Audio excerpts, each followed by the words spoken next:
Okay, what I'm filming today is I'm going to basically show people how to repair the plastics on their quad runner without costing an arm and a leg and dealing with it again.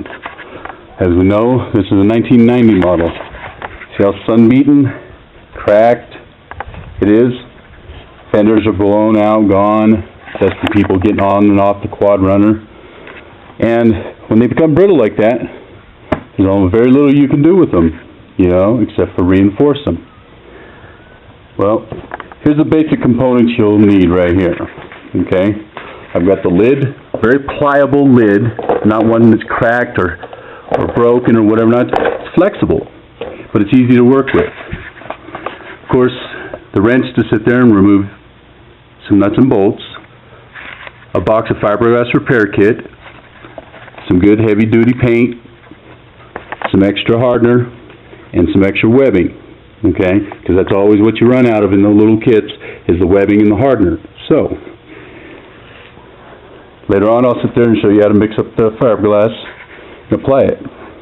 Now, with the lid, what you want to do is you want to find areas that are broken that you can utilize the mounting screws to sit there and support whatever piece you put in, because this thing's going to be flat, okay? Oh, and a torch helps, and a soldering iron, electric soldering iron, because it makes it so much easier to poke your bowl holes real fast, get a measurement, rather than trying to get a drill in there.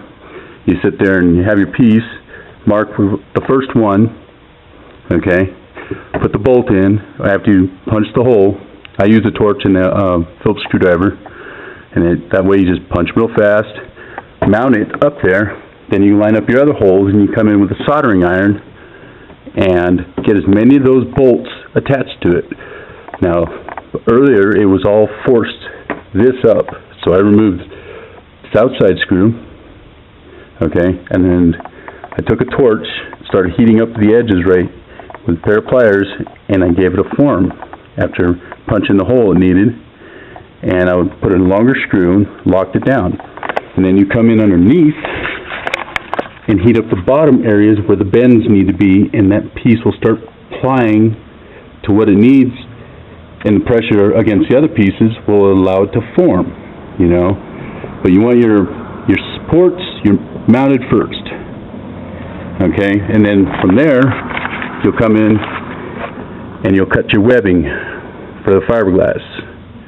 And you want to do is, you don't want to sit there and, it's like welding steel. You don't want to weld right here, you want to weld across here, okay? Because you want the repair to go further. And if you're going to sit there and glass these, you may as well sit there and do it right so they'll last forever. Boats last a long time. Boats are made of fiberglass. Boats will hold oil, water, you name it. So there's a lot of things you can do to customize an ATV with a fiberglass kit and some plastics. You can make it unusual looking, The best thing to do is you take the plastics, if you want it for beauty and you're worried about aesthetics, then the best thing you could do is take the plastics off altogether, turn them upside down, and then line up your pieces as long as you don't have big holes. If you have big holes, fill them in with something, okay? And do your fiberglass work from the inside, okay? And that way, on the outside, all you'll have is just a little seam, which you can take a soldering iron and run down that seam and basically meld it, And it's plastic welding, so. And if you need to add a little bit of plastic or some supports, take a wire tie, plastic wire ties, the black ones are really good for this, and a torch, and you heat them up and melt them, and they work great. That's basically essentially what they use for the plastic welders. So, that's about it. Now, when it comes to mixing fiberglass, and those of you who have never done it, real simple, okay? First of all, okay, this is your resin, okay? This is your hardener, all right? And this is the tray that you'll use one time and then throw it away probably. So, best thing to do is set it at an angle, pour in your resin, and the resin is basically like, if you use this much resin out of the bottle right there, you would come in with about 5 or 6 drops of this hardener catalyst, okay, and then mix it up real good.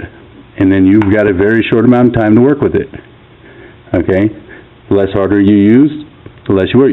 Too much hardener and you'll melt this dish, okay? Because it does react, it gets warm, make sure you're in a ventilated area so you don't suffocate, okay? And don't breathe in those fumes because it's toxic. I worked a Bayliner many years ago, and it's not a fun thing. Walking in and out of that place, after a while there, you could stand your pants up in the corner because they'd be so stiff from all the Bondo and whatnot. So, that's in detail, guys. I feel bad for them. So anyways, you can even customize, do whatever, and when you're done, paint it over. So, you know, don't be afraid to sit there and put something on there. I mean, yeah, if you want to keep your quad light, it's going to add some weight to it, but it'll last forever if you do it right. Make sure you got a clean surface, too.